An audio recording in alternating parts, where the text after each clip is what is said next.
기억이 나십니까? 유다가 망한 다음에 바벨론은 이 유다의 남한 사람들을 다스리기 위해서 그다라를 유다 총독으로 세웠죠. 그다라가 유다 총독이 된 후에는 사실 이제 유다가 좀 망했지만 그럼에도 불구하고 막 안정을 찾고 조금씩 회복하는 기초를 다듬어가고 있었습니다. 그런데 그다라가 총독이 된 것을 시기하고 또 미워했던 이스마엘이 그다라를 암살하죠. 그렇게 그다라가 죽고 나서 유다는 이제 이 백성들은 아주 극심한 혼란에 빠지게 됩니다. 이스마엘은 그다라를 죽인 다음에 그 백성들을 데리고 강제로 암몬으로 다 이제 끌고 가려고 했어요. 그런데 다행히 이제 요하난이 이제 그 이스마엘을 막아서면서 이렇게 백성들이 암몬으로 끌려가는 것을 막을 수 있었습니다. 하지만 요하난도 백성들을 데리고 그 유다 땅에 살고 싶어 하지는 않았어요. 바벨론이 무서워서 바벨론이 반드시 가로올 것이다. 이런 두려움 때문에 유다 땅에 머물러 있지 않고 백성들과 함께 이제 애굽으로 가기로 하는 겁니다. 그래서 애굽으로 향해 가는 길에 예레미야를 만났어요. 예레미야를 만나서 요하난이 이제 기도를 부탁하는 거예요. 기도를 부탁해서 하나님께서 무슨 말씀을 하시든지 우리는 순종할 테니까 당신이 선지자니까 하나님께서 기도를 해주십시오. 하나님께서 뭐라고 말씀하시는지 우리한테 들려주십시오. 그렇게 얘기를 했죠. 그래서 예레미야가 기도를 합니다. 하나님 기도를 드려서 10일 후에 이제 이스라엘 백성들한테, 유다 백성들한테 간 거죠. 가서 이제 하나님의 말씀을 들려줬습니다. 자, 예레미야를 통해 들려주신 하나님의 말씀의 핵심이 뭐예요? 뭐였습니까? 중심 주제가 뭐였을까요? 애굽으로 가지 마라. 가라? 아니요, 가라 아니에요. 애굽으로 가지 마라. 그거예요. 애굽으로 가지 마라. 애굽으로 가지 말고 유다 땅에 남아 있어라. 유다 땅에 남아서 거기 머물면서 살아라. 그러면 하나님께서 어떻게 하시더래요? 모든 재앙의 뜻을 돌이켜서 유다 땅에 복을 주고 다시 회복할 수 있는 은혜를 베풀어 주겠다. 이게 하나님의 말씀이에요. 그런데 만약에 그 하나님의 말씀을 듣지 않고 고집 부려갖고 끝까지 애굽 땅에 간다고 한다면 어떻게 하신다고 그랬어요? 그 유다 땅에 내리기로 말씀하셨던 그 재앙들, 칼과 기근과 전염병의 그 끔찍한 재앙을 원래는 유다 땅에 내리기로 하셨거든요. 근데 유다 땅에 머물러 있으면 그 재앙을 돌이키신다는 말씀하셨어요. 근데 애굽으로 가면 그 재앙이 애굽까지 따라간다는 거죠. 애굽까지 따라가서 애굽 땅에서 그 말씀 그대로 칼을 맞아 죽고 기근에 죽고 전염병으로 죽을 것이다. 예레미야를 통해서 들려주신 하나님의 말씀이 그거예요. 그러니까 애굽으로 가지 마라. 유다 땅에 머물러 있어라. 유다 땅에 머물러야 하나님의 복과 은혜를 받을 수 있다. 그런데 요한안과 유다 백성들은 어떻게 합니까? 하나님의 말씀을 듣지 않죠. 하나님의 말씀을 거역하고 고집을 부려서 끝까지 애굽에 가는 겁니다. 그렇게 해서 애굽에 도착한 첫 번째 도시가 바로 다바네스라고 하는 도시였어요. 오늘 말씀은 이제 그 다바네스에 도착한 이후에 말씀드립니다. 우리 1절 말씀 같이 볼까요? 자, 1절 같이 읽습니다. 시작. 애굽 땅에 사는 모든 유다 사람들 곧 믹돌과 다바네스와 놉과 바드로스 지방에 사는 자에 대하여 말씀이 예레미야에게 임하니라 이르시되. 1절 말씀을 보면 애굽의 여러 지명들이 나오죠.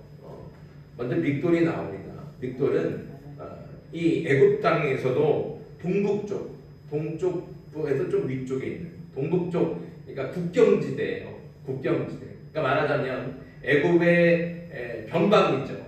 그 애굽의 그 영토의 맨 끝자락. 거기 있는 도시가 바로 다 그 믹돌이라고 하는 거예요. 거기에 이제 유다 사람들이 산다는 거죠. 그리고 또 나오는 도시가 있죠. 노비라고 하는 도시, 다바로스라고 하는 지방. 우리가 이거를 이해하려면 이제 그 애굽 땅을 좀 이해할 필요가 있는데요. 애굽 땅은 애굽 그 이집트죠. 지금 이집트의 가운데를 관통하고 있는 강이 있어요. 무슨 강일까요? 나일강이에요. 나일강. 우리나라를 관통하는 강이 있어요. 무슨 강이에요? 네, 한강이죠. 한강. 네. 자, 이 강이 이게 중심으로 이 영토를 다 이렇게 가운데를 이제 지나가고 있는데 이 나일강이 그래서 나일강 주변으로 이제 도시들이 발달하는 거예요. 근데 이 나일강 중심으로 해서 상류, 강 상류 지역을 상애국, 강 하류 지역을 하애국 이렇게 불러요. 그럼 우리가 생각하기에 강 상류면 북쪽일까요? 남쪽일까요? 잘 이해가 안 돼요. 우리나라는 강 상류면 북쪽이에요? 남쪽이에요? 북쪽이죠. 네, 그렇죠. 그래서 강 상류가 되는 북쪽을 북한강이라고 부르고 하류가 되는 남쪽은 남한강이라고 부르는 거예요. 이게 우리 일반적인 생각이에요. 그렇죠? 우리가 지도를 보면 위쪽, 위라 그러면 북쪽을 생각하고 아래쪽을 하 그러면 남쪽을 생각하잖아요. 근데 이 애굽은 반대예요. 애굽은 반대예요. 그래서 왜 그러냐면 애굽의 그 북쪽이 지중해하고 맞닿아 있거든요. 애굽의 북쪽이 지중해하고 맞닿아 있어서 애굽에서 발원한 강물이 다 어디로 흘러가요? 북쪽에 있는 지중해 바다로 흘러가는 거죠. 그래서 이 강물은 남쪽에서 들어나와서 북쪽으로 흘러가는 거죠. 그러니까 상애굽 그러면 우리 생각에는 이게 북쪽일 것 같은데 오히려 애굽 땅에서 남쪽을 상애굽이라고 부르는 거예요. 그리고 애굽의 북쪽을 하애굽이라고 부르는 거죠. 그래서 강 상류가 남쪽이 되는 것이고 강 하류가 북쪽이 되는 거예요. 이 노비라고 하는 도시는 바로 이 강 상류, 상애굽에 있는 도시입니다. 상애굽에서 아주 중요한 도시 중에 하나가 바로 노비라고 하는 것이죠. 그리고 강 하류에 있는 북쪽, 이 북쪽에 이제 그 다바로스라고 하는 지방 다바로스라고 하는데 이 다바로스는 이게 어떤 특정한 도시 한 곳을 얘기하는 게 아니라 그 지역 전체를 얘기하는 거예요. 그러니까 오늘 1절 말씀을 통해서 우리가 무엇을 알 수 있습니까? 애굽에 들어간 이스라엘 백성들, 유다 백성들이 한 곳에 모여서 같이 살아가지 않았다는 거예요. 한 곳에 모여서 살지 않고 어떻게 해요? 뿔뿔이 흩어진 거예요. 저 변방 쪽으로 동북 쪽으로 올라가기도 하고 저 남쪽, 북쪽 이렇게 막 여러 지역으로 뿔뿔이 흩어져서 살고 있다는 뜻입니다. 이렇게 하나님이 기업으로 주신 유다 땅을 버리고 이방 땅인 애굽에 들어가서 뿔뿔이 흩어져 살았지만 놀랍게도 오늘 말씀을 보면 그 애굽 땅에 살아가는 그 유다 백성들에게도 하나님의 말씀이 임했다는 거죠. 하나님의 말씀이 임했다는 건 무슨 뜻일까요? 말씀은 곧 하나님이십니다. 말씀은 곧 하나님이시죠. 그러니까 애굽에 있는 백성들에게 하나님의 말씀이 임했다는 것은 비록 유다 백성들이 유다 땅을 떠나서 이방의 애굽 땅에 살아가고 있지만 하나님은 하나님의 백성을 항상 지켜보시고 또 그들을 떠나지 않고 그들과 함께 하신다는 뜻입니다. 심지어는 유다 백성들이 그렇게 애굽 땅에서도 한 곳에 모여 사는 게 아니라 동서남북으로 다 뿔뿔이 흩어져 있잖아요. 다 찢어져 있는 거예요. 다 멀리. 그런데도 불구하고 하나님은 그들 모두를 다 지켜보시고 그들의 삶에 개입하셔서 그들이 선한 길로 갈 수 있도록 또 생명의 길로 갈 수 있도록 하나님의 말씀을 들려주시고 그들을 인도하고 계신다는 거죠. 하나님은 하나님의 백성들이 어디에 있든지 또 무엇을 하든지 항상 우리와 함께 하시는 줄 믿습니다. 이게 하나님. 그래서 우리와 항상 함께 하시는 하나님 우리는 어떻게 불러요? 임마누엘로 부르는 거예요. 임마누엘의 뜻은 하나님이 우리와 항상 함께 하신다. 이런 뜻이에요. 하나님은 그런 분이에요. 우리와 항상 함께 하시는 분. 우리가 어디에 있든지 어디로 가든지 항상 우리와 함께 하신다. 근데 이 말씀을 뒤집어 보면 어떻게 이해할 수 있습니까? 우리가 어디 있든지 우리는 항상 어디에 누구 앞에 있는 거예요? 하나님 앞에 있다는 거예요. 우리는 하나님 앞에서 떠날 수 있나요? 없나요? 없습니다. 우리는 항상 하나님 앞에 있는 거예요. 우리는 이것을 반드시 기억해야 되는 겁니다. 그래서 다윗은 시편 139편에서 이렇게 고백해요. 내가 주의 영을 떠나 어디로 가며 주의 앞에서 어디로 피하리이까? 내가 하늘에 올라갈지라도 거기 계시며 수월에 내 자리를 펼지라도 거기 계시니이다. 다시 고백하죠. 내가 하나님을 피해서 어디로 가겠습니까? 내가 어디를 가든지 하나님은 거기 계시지 않습니까? 다윗이 하늘에 있어도 하늘에 가도 하나님은 거기 쫓아오실 것이고, 내가 스올의 자리를 펴고, 여기 스올은 어디를 얘기하는 거예요? 지옥을 얘기하는 거예요. 지옥. 내가 지옥 끝까지 떨어지더라도 하나님은 어떻게 해요? 쫓아온다는 거고, 하나님은 우리와 항상 함께 하신다는 거죠. 하나님을 피해서 숨을 수도 없고 하나님 몰래 행할 수도 없습니다. 그 누구도 하나님의 눈에서 벗어나서 살아갈 수가 없다는 거죠. 우리는 항상 하나님 앞에 있는 거예요. 심지어는 보이지 않는 우리의 마음과 생각까지 보시고 다 아시는 분이 바로 우리 하나님이십니다. 그러니까 우리가 이 사실을 꼭 기억해야 됩니다. 하나님이 우리와 항상 함께 하신다. 그리고 이 말씀은 우리가 언제나 하나님 앞에 있다는 사실을 기억하는 것이죠. 특히 악한 생각이 들고 불의한 죄의 유혹을 받을 때 우리가 하나님 앞에 있다는 것을 반드시 기억해야 됩니다. 하나님 앞에서 죄 지을 수 있어요? 그럴 수 없잖아요. 그러니까 우리가 그런 마음이 들어요. 우리가 정말로 있어야 될 자리에 있어야 돼요. 우리가 반드시 해야 될 행동들을 해야 되는 것이죠.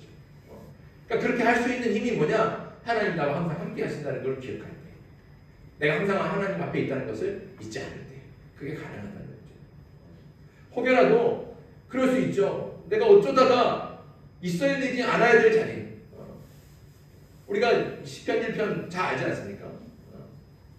오만한 자리에 서리하고 죄인들과 함께 하지 않고 그렇게 하는. 근데 그럼에도 불구하고 어쩌다 보니까 오만한 자들과 함께 할 수가 있다는 거죠. 그럴 때 내가 하나님 앞에 있어. 나는 이 자리를 떠나야 돼. 그렇게 기억하면 내가 하나님 앞에 있다는 것을 기억하면 그 자리를 어떻게 빨리 떠날 수 있다는 거죠. 그럼 내 마음에 나도 모르게 하지 말아야 될 행동을 자꾸 내 마음에서 막 충동질한단 말이에요.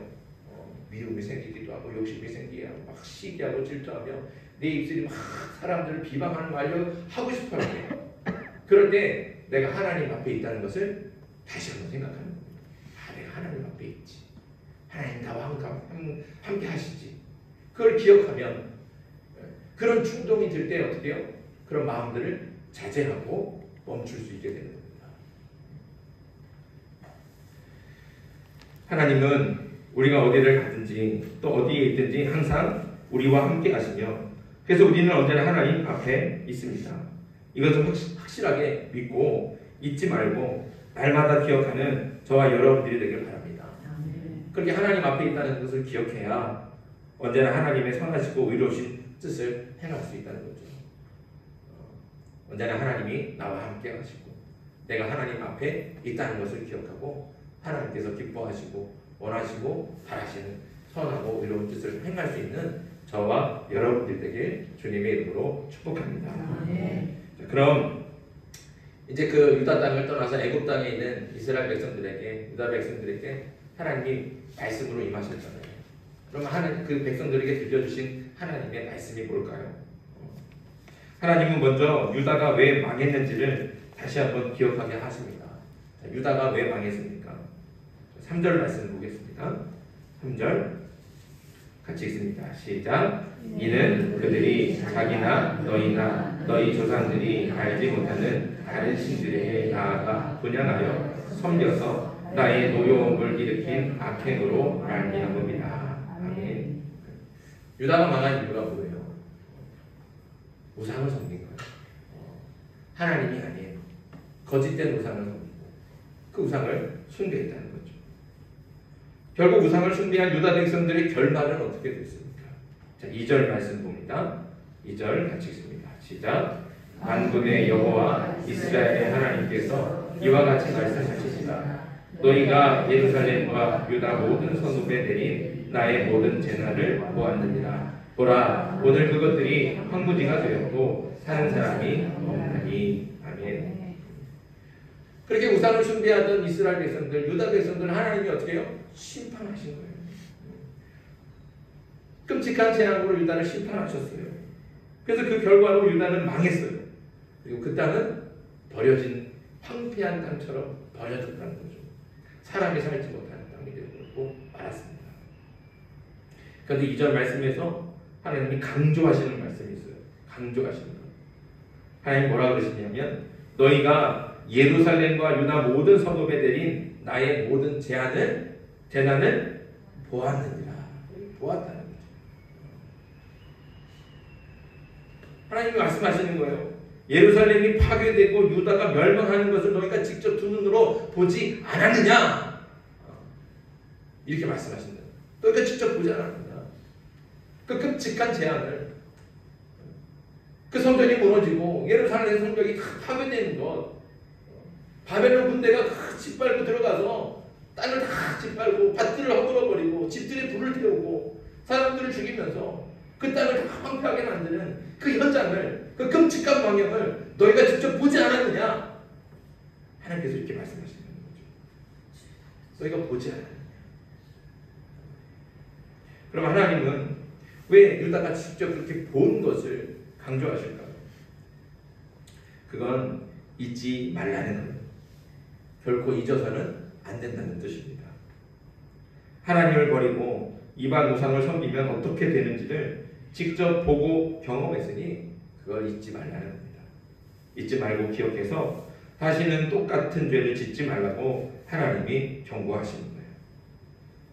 하지만 애굽으로 간 유다 백성들은 유다가 망한 지 얼마나 되지도 않았는데 자신들이 얼마나 끔찍한 재앙을 당했는지, 또 얼마나 참혹하게 망했는지, 그리고 그 이유가 무엇인지를 벌써 다 까먹어버렸습니다. 잊어버린 거예요. 그래서 그들이 어떤 짓을 행합니까? 8절 말씀 읽습니다. 8절 시작.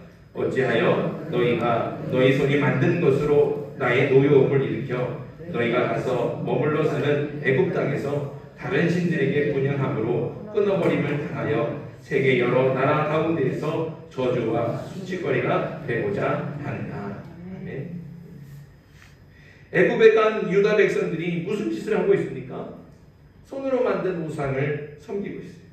그리고 다른 신들에게 분향한다는 거죠.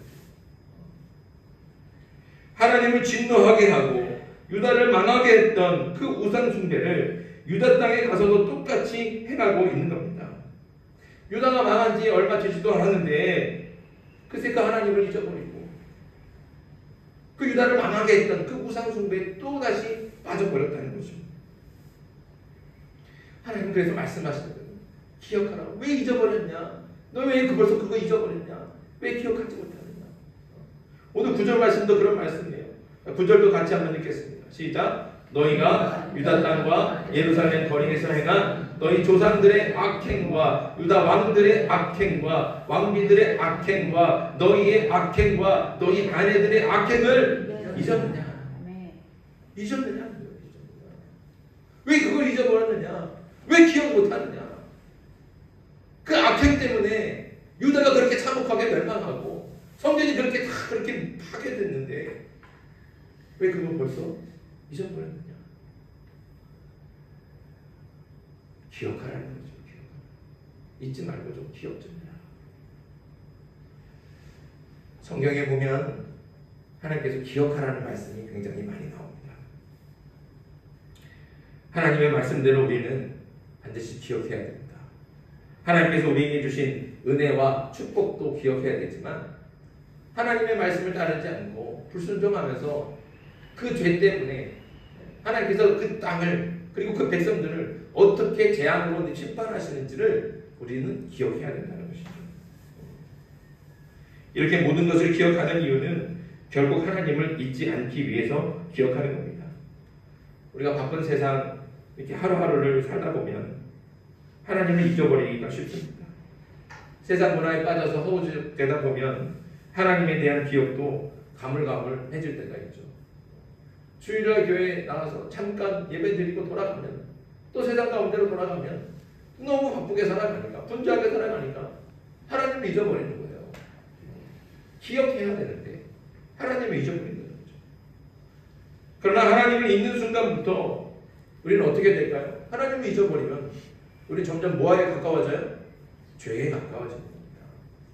하나님을 믿는다고 말을 하면서도 하나님 믿고 살아가면 죄와 가까워지고 생명의 길에서 벗어나는 거예요. 그리고 심판과 사망의 길에 들어서게 되는 거죠. 그러니까 어떻게 해야 돼요? 하나님을 기억해야죠. 오늘 말씀이 잊지 말아라는 거예요. 잊지 마라.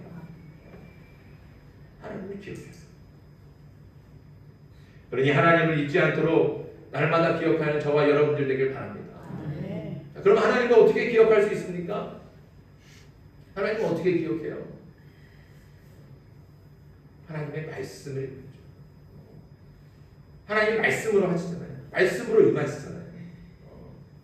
오늘 애굽 땅 가운데 있는 이스라엘 백성들에게 하나님의 말씀이 임하신다니까요. 그러니까 우리는 말씀 속에서 하나님을 만나요. 그리고 기도해야죠.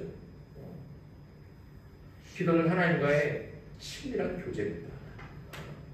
우리가 하나님을 사랑한다면 하나님을 만나지 않고 어떻게 사랑한다 말할 수 있습니까? 하나님을 사랑한다면 자꾸 만나야죠. 말씀과 기도로 하나님을 만나고 예배하는 삶이 되어야 되는 겁니다. 그러니까 이 말씀과 기도와 예배가 우리 삶의 중심이 되어야 되는 거예요. 그리고 이게 일상이 되는 거죠. 이게 어쩌다가 한 번씩 하는, 일주일에 한 번씩 하는 행사가 되면 안 되는 거예요. 이게 우리의 일상이 되어야 되는 거죠. 말씀이, 기도가, 예배가 그냥 우리가 숨 쉬는 것 같지 않은 우리 일상적인 삶이 되어야 되는 겁니다. 그럴 때 우리는 하나님을 잊지 않고 기억할 수 있는 거죠. 사랑하는 성도 여러분, 말씀과 기도와 예배가 삶의 중심이 되길 바랍니다. 그리고 그것이 우리의 일상이 되길 간절히 소망합니다. 그때 하나님을 잊지 않고 기억할 수 있습니다. 이렇게 하나님을 잊지 않고 기억하면 하나님이 항상 우리와 함께 있다는 것과 그리고 우리가 언제나 하나님 앞에 있다는 사실을 잊지 않을 수 있는 거예요. 그게 비결입니다. 우리가 하나님의 뜻대로 살아갈 수 있으려면 다시 말하지만 항상 우리와 하나님 함께 하시다는 것을 기억해야 됩니다. 그리고 우리가 언제나 하나님 앞에 있다는 사실. 내가 죄의 마음이 들 때 그때 또 하나님이 어떻게 해요? 함께 계신다는 거예요. 다시 얘기하잖아요. 수월에 내가 내려가더라도 내가 지옥 가운데 떨어지더라도 하나님이 어떻게 해요? 함께 하신다. 내가 죄된 마음이 들고 미움이 들고 욕심이 들고 그렇게 내가 정말 죄 가운데 있을지라도 그 자리에 하나님이 함께 하신다. 그러니까 그때 생각을 해야 돼요. 아, 내가 하나님 앞에 있지. 하나님 나와 함께 하시지. 어서 이 죄에서 내가 벗어나야겠다. 그래야 내가 죄에서 멀어지고 다시 하나님의 생명의 길로 갈 수 있다는 겁니다. 사랑하는 성도 여러분, 다시 말하지만 하나님이 우리와 함께 하시다는 것을 기억하는 겁니다. 그걸 기억하려면 말씀과 기도와 예배가 우리 삶의 중심이 되고 그리고 그것이 일상이 되는 삶을 살아가는 거죠. 그래서 한순간도 하나님을 잊지 않고 기억해서 우리가 끝날까지 하나님께서 기뻐하시고 또 하나님께서 원하시는 하나님의 뜻, 하나님의 그 선하고 의로우신 뜻을 따라 행할 수 있는 그런 하나님의 자녀들이 되길 바랍니다. 우리가 그 길을 가야 되지 않겠습니까? 자꾸 하나님을 잊어버리면 나도 모르게 죄하고 가까워지는 거예요. 꼭 하나님을 기억하십시오. 하나님의 중심이 되는 삶, 하나님을 날마다 기억하는 삶으로 하나님의 뜻을 이루고 순종하며 살아가는 저와 여러분들 되길 주님의 이름으로 축복합니다. 주신 말씀 생각하면서 제가 함께 기도하겠습니다.